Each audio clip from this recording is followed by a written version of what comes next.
তিলোত্তমাকে খুন হতে হয়েছে এই দেগঙ্গার মহিলাদের জন্য, তিলোত্তমাকে খুন হতে হয়েছে ভাঙড়ের মহিলাদের জন্য, তিলোত্তমাকে খুন হতে হয়েছে আরজি করে যে সমস্ত মহিলারা ট্রিটমেন্ট করতে যেত তাদের জন্য, তিলোত্তমাকে খুন হতে হয়েছে আপনার আমার জন্য, তিলোত্তমাকে খুন হতে হয়েছে ফেক ওষুধ দিচ্ছিল তার প্রতিবাদ করার জন্য। এই তিলোত্তমাকে কেন খুন করেছিল আপনারা জানেন?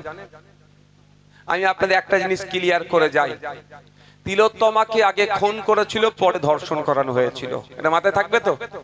কি বললাম? আগে খুন হয়েছে আর পরে ধর্ষণ করানো হয়েছে। কারণ স্বাভাবিক, যদি কোনো একটা লাশ এই কদিন আগেই তো হয়েছিল, দেগঙ্গাতে একটি ছেলেকে খুন করেছিল না, পারিবারিক একটু অশান্তি সব এইসবটা নিয়ে খুন হওয়ার সাথে সাথে আমরা কি বলি বলুন তো, কি কারণে খুন হয়েছে, তাই না? ইনভেস্টিগেশন অফিসারও আগে ওটা খুঁজে বার করে কারণটা কি, কি কারণে খুন করলো। তো তিলোত্তমাকে খুন করে ধর্ষণ এই জন্যই করানো হয়েছিল, ওই কারণটা শুধুমাত্র এটাই দেখানোর জন্য, আপনার আমার চোখে পর্দা ফেলে দেওয়ার জন্য, যে মেয়েটিকে ধর্ষণ করেছে মেয়েটি বলে দেবে ওই জন্য মেরে দিয়েছে, এইটা যাতে এস্টাবলিশ করার জন্য। কিন্তু অ্যাকচুয়ালি এই ঘটনা নয়। আপনাদের জানতে হবে তিলোত্তমা কেন খুন হতে হলো। তিলোত্তমাকে খুন হতে হয়েছে এই দেগঙ্গার মহিলাদের জন্য, তিলোত্তমাকে খুন হতে হয়েছে ভাঙড়ের মহিলাদের জন্য, তিলোত্তমাকে খুন হতে হয়েছে আরজি করে যে সমস্ত মহিলারা ট্রিটমেন্ট করতে যেত তাদের জন্য, তিলোত্তমাকে খুন হতে হয়েছে আপনার আমার জন্য, তিলোত্তমাকে খুন হতে হয়েছে ফেক ওষুধ ছিল তার প্রতিবাদ করার জন্য, তিলোত্তমাকে খুন হতে হয়েছে যে ওই হসপিটালে আরজি করে যে সমস্ত মহিলা মৃত মহিলা থাকতো তাদের সাথে নোংরামি করত ওই সন্দীপ ঘোষ এন্ড কোম্পানি, নোংরামি করে ভিডিও তৈরি করে বিদেশের মার্কেটে বিক্রি করত। তাই আপনার বাড়ির মহিলাকে দিয়ে যারা নোংরামি করত, সেই জন্য আমাদের তিলোত্তমা প্রতিবাদ করেছিল। ওরা জানতে পেরে যায় যে তিলোত্তমা যখন জানতে পেরে গিয়েছে এটা যদি পাবলিক ডোমিনে চলে যায় ওদের উপরে বিপদ নেমে আসবে, সেই জন্যই তিলোত্তমাকে খুন করলো। তিলোত্তমাকে কেন খুন করেছে? ঠিক আমাকে যে কারণে জেল খাটিয়েছে মমতা ব্যানার্জি, ঠিক একই ভাবে তিলোত্তমাকে খুন একই কারণে হয়েছে। আমিও আপনার জন্য চিৎকার করতে গিয়ে জেল খেটেছি, আর তিলোত্তমা আপনার জন্য চিৎকার করতে গিয়ে মৃত্যু মারা গিয়েছে। তাই ওকে আমরা ভুলে গেলে হবে? এই আমরা ভুলে যাব নাকি? ওকে বিচার চাই, বিচার আমরা যতক্ষণ না পাচ্ছি লড়াই করে যাব। কিন্তু আমাকে একটা স্লোগান শুনলে শুভেন্দু বাবুর মুখে খুব হাসি লাগছে। কি স্লোগান বলছি? হিন্দু হিন্দু ভাই ভাই। আমার খুব হাসি লাগছে, কেন বলুন তো? দেখুন মাস্টার সাহেব বলেছেন, আমিও বলছি, পশ্চিম বাংলায় তিলোত্তমাকে নিয়ে সব থেকে বড় প্রতিবাদ র্যালি যেটা হয়েছে সেটা ভাঙড়ে হয়েছে। ওর থেকে বড় পশ্চিম বাংলায় কেউ করে দেখাতে পারেনি। ওই প্রতিবাদ র্যালিতে 90% মুসলমান সমাজের মানুষ ছিল। তিলোত্তমাকে নিয়ে সব থেকে বেশি চর্চা যদি কেউ করে থাকে সেটা হচ্ছে আইএসএফ করেছে, আইএসএফ এর চেয়ারম্যান নওশাদ সিদ্দিকী করেছে। নওশাদ সিদ্দিকী ধর্মীয় পরিচয় কি ভাই? নিশ্চিতভাবে মুসলমান ধর্মের আমি অনুসারী। আমি জোর গলায় বলি, এখানে কোনো ব্যাপার নয়। আর এটা আমি জানি না সেকুলার হতে গেলে নাকি গেরুয়া বসন পরা যাবে না, সেকুলার হতে গেলে নাকি টুপি পরা যাবে না, দাঁড়িয়ে রাখলে নাকি সেকুলার হওয়া যায় না। কোথা থেকে কোন সংজ্ঞা পড়েছে আমি ভাই জানি না। যাক, আমার বলার বক্তব্য, হিন্দু হিন্দু ভাই ভাই স্লোগান শুভেন্দু অধিকারী তুলেছিল তো। তিলোত্তমা ধর্মীয় পরিচয়টা কি? নিশ্চিতভাবে মুসলমান নয়, কিন্তু আমি এটা ঘুরিয়ে উদাহরণ দেওয়ার কারণ হচ্ছে তিলোত্তমা ধর্মীয় পরিচয় দেখে আমরা প্রতিবাদ করিনি। তিলোত্তমা কোন জাতের তার দেখে প্রতিবাদ করিনি। তিলোত্তমার সাথে অন্যায় হয়েছে, তিলোত্তমা আমাদের জন্য কথা বলছিল, আমাদের পরিবারের মহিলাদের ইজ্জত আবরু নিয়ে যারা ছিনিমিনি খেলছিল তাদের বিরুদ্ধে কথা বলেছিল বলে তাকে খুন করেছে। তাই তিলোত্তমা আমাদের কথা বলার জন্য খুন হতে হয়েছে। তিলোত্তমাকে ন্যায় দিতে হবে, তার পরিবারকে ন্যায় দিতে হবে। সেই জন্য সবথেকে বেশি প্রতিবাদ প্রতিরোধ এবং আজকের দিন পর্যন্ত আইএসএফই করে যাচ্ছে, নওশাদ সিদ্দিকীরা করে যাচ্ছে, শামসুর স্যারেরা করে যাচ্ছে। এখানে আমরা একবারও ধর্ম দেখেছি? কিন্তু আমার প্রশ্ন এখানে শুভেন্দু বাবুর কাছে, কেন শুভেন্দু বাবুর কথাটা শুনে আমাকে হাসি লাগছিল?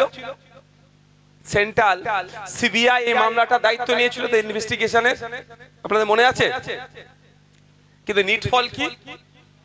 আমি জিরো থেকে বেশি কিছু পাচ্ছি না। আমি এখনো বলছি, যদি সঠিকভাবে তদন্ত হয় তৃণমূলের ঘরে দামাল ছেলে অনেক ধরা পড়বে ওই মার্ডার কেসে যুক্ত। তার আমি প্রমাণ দিচ্ছি। শুভেন্দু বাবু হিন্দু হিন্দু ভাই ভাই স্লোগান তুলছে, আমি শুভেন্দু বাবুর কাছে বার্তা দিতে চাই, তিলোত্তমার ধর্মীয় পরিচয় কিন্তু হিন্দু, সে এখনো বিচার পেল না কেন? তিলোত্তমার বাবা হিন্দু, তিলোত্তমার মাও হিন্দু, আপনি হিন্দু হিন্দু ভাই ভাই স্লোগান তুলছেন, তাহলে তিলোত্তমার বাবা তো আপনার হিন্দু ভাই হয়, এখনো পর্যন্ত সে বিচার পেল না কেন? কেন বিচার পেল না? আপনাকে আগে জবাব দিতে হবে। কারণ হচ্ছে আমরা কি দেখলাম, এই মামলাটা টেক ওভার করেছিল কারা? সিবিআই। সিবিআই চার্জশিট কোথায় জমা দিল? শিয়ালদা কোর্টে জমা দিয়েছে। সেই চার্জশিটের একটা বড় ভয়ঙ্কর খেলা আপনারা দেখবেন, কিভাবে যে তৃণমূল বিজেপিকে বাঁচায় সময়, আবার বিজেপি কিভাবে তৃণমূলকে বাঁচায় সময় সময়। আমি একটা উদাহরণ দিলে বুঝতে পারবেন। আমরা দেখলাম চার্জশিটে উল্লেখ আছে, যেই দিন তিলোত্তমাকে যেখানে মার্ডার করে ধর্ষণ করলো, ওই করিডোরে প্রায় 54 থেকে 55 জন যাতায়াত করেছে। তাহলে ওই 54 থেকে 55 জন যাতায়াত যারা করেছে তাদেরকে ডেকে জিজ্ঞাসাবাদ করলে তো অনেক সত্য উদ্ঘাটন হতো ভাই, হতো না? এই তোমরা ওখানে কি করতে গিয়েছিলে? ইভেন শুধু তাই নয়, পুলিশের এক কর্তা একজনকে দেখিয়ে বলেছিল উনি ফিঙ্গারপ্রিন্ট এক্সপার্ট, কিন্তু পরে জানলাম ও ফিঙ্গারপ্রিন্ট এক্সপার্ট নয়, ও পুলিশেরই লোক নয়। ওই রাতে ওখানে ক্যামেরাতে ওর ছবি আসলো। তাহলে এখান থেকে একটা জিনিস বোঝা যাচ্ছে, কিছু আড়াল করা হচ্ছে। যখন এই বিষয়টা নিয়ে সিবিআই কে প্রশ্ন করা হয়েছিল যে ওই 54-55 জন গুলো কারা, তখন সিবিআই বলছে ওদেরকে নাকি সিবিআই চিনতে পারেনি। হতে পারে দিল্লি থেকে সিবিআই এসেছে, অমিত শাহজি পাঠিয়েছেন, বেছে গুছে পাঠিয়েছেন হরিয়ানার লোককে, জম্মুর লোককে, উত্তরপ্রদেশের লোককে, যাতে আমাদের বাংলার লোককে চিনতে পারেনি। হতে পারে, কিন্তু চিনার তো অন্য রাস্তা আছে ভাই, নাই? চিনার রাস্তা নাই? তাহলে ওই 54-55 জন মানুষের ছবিগুলো পাবলিক ডোমেইনে দিয়ে দিতে পারতো, তো পাবলিক ডোমেইনে দিয়ে দিতে পারতো, মিডিয়ার মাধ্যমে ছড়িয়ে দিতে পারতো, দিয়ে একটাই বার্তা, সিবিআই আপিল করতো বাংলার মানুষের কাছে, এই 54-55 জনকে আমরা খুঁজে পাচ্ছি না, আমরা চিনতে পাচ্ছি না। আপনার পাড়ায়, আপনার এলাকার যদি আপনারা যদি কাউকে চিনতে পারেন, এই 54-55 জনকে নাম ঠিকানা যদি আপনারা জানতে পারেন, তাহলে আপনারা আমাদেরকে দিন, আপনাদের পরিচয় গোপন রাখবো। তারপরে সিবিআই তাদের কন্টাক্ট নাম্বার, ইমেল আইডি যদি পাবলিক ডোমেইনে ছেড়ে দিত, তাহলে যদি ওই 54-55 জনের মধ্যে আমলিয়ার কোন একটি বুথের কোন একটা ছেলে যদি ওই রাত্রিরে ওখানে যেয়ে থাকে, আমরা সকলেই এখন সোশ্যাল মিডিয়াতে এখন প্রচুর অ্যাক্টিভ, আপনার মানে প্রতি 1 ঘন্টা ছাড়া আমরা একবার করে মোবাইল খুলে দেখি, এটা একটা তথ্য বলছে, সমীক্ষা বলছে, তাহলে নিশ্চিতভাবে আমরা প্রত্যেকেই তিলোত্তমার জন্য গলা ফাটিয়েছিলাম, প্রত্যেকেই রাস্তায় নেমেছিলাম, যে আন্দোলন সংগঠিত করেছিলাম। আর একটু কাজ আমরা করতাম, আমরা ছবিগুলো নিতাম আর মিলানোর চেষ্টা করতাম, এই রকম ছবি আমার বুথে কেউ আছে নাকি, আমার এলাকায় কেউ আছে নাকি। যদি আমরা খুঁজে পেতাম, সাথে সাথে সিবিআই কে ইনফর্ম করতাম, সিবিআই তাকে জিজ্ঞাসাবাদের জন্য ডেকে নিয়ে যেত।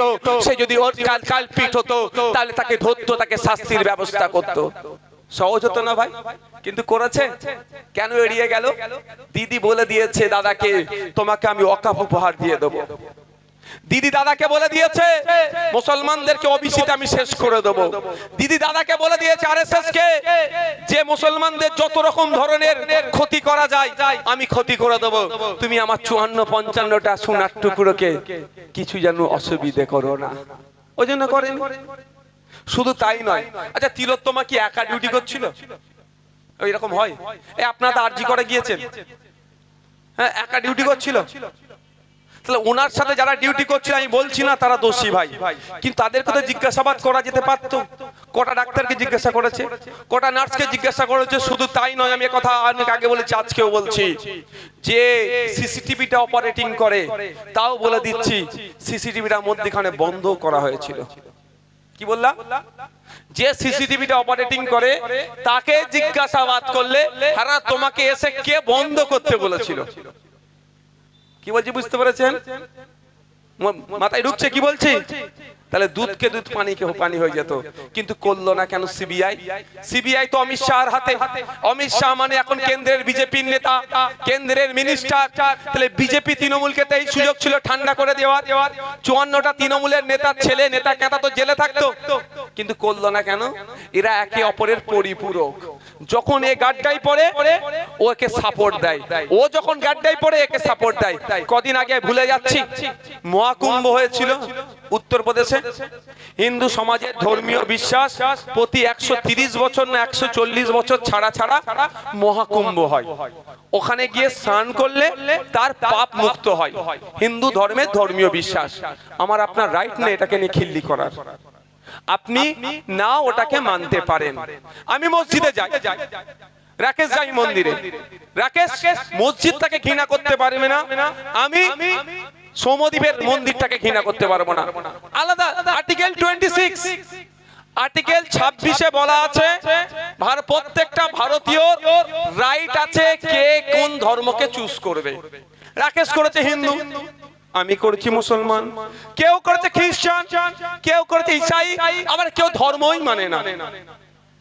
আর্টিকেল 26 কে মান্যতা দিয়ে। কিন্তু আমার প্রশ্ন এটাই, কি বলছিলাম গুলিয়ে ফেললাম তো। মহাকুম্ভ তো মহাকুম্ভ 140 বছর সম্ভবত ছাড়া ছাড়া হয়। এবারে যোগী আদিত্যনাথ প্রায় 3000 কোটি টাকা, আর ভারত সরকার মনে হয় 1200 কোটি টাকা, প্রায় 5000 কোটি টাকার প্রজেক্ট ছিল। কিন্তু মহাকুম্ভে ঠিকঠাক ভাবে অ্যারেঞ্জ করতে না পারার ফলে আমার ভারতবর্ষের সহজ সাদাসিধে ধর্মপ্রাণ অনেক হিন্দু ভাই ক্ষতিগ্রস্ত হয়েছিল। তো বিরাট চর্চা হয়েছিল, ইভেন পার্লামেন্টে এটা নিয়ে আলোচনা করার জন্য শোরগোল তুলেছিল। মোদিজি ভয়ে আলোচনাই করতে দেয়নি। ঠিক সেই সময় কি দেখলাম, একটু আগেই বললাম তৃণমূল গাড্ডায় পড়লে বিজেপি বাঁচায়, আর বিজেপি গাড্ডায় পড়লে তৃণমূল বাঁচায়। সেই সময় দেখলাম পশ্চিম বাংলার তৃণমূলের একজন এমপি চলে গেলেন কোথায়? মহাকুম্ভে। আপনার ওটা কোন জায়গা? উত্তরপ্রদেশে। তিনি গঙ্গা স্নান করার পরে তিনি মিডিয়ার সামনে বললেন এর থেকে ভালো আর অ্যারেঞ্জমেন্ট হয় না। মানে কি হলো?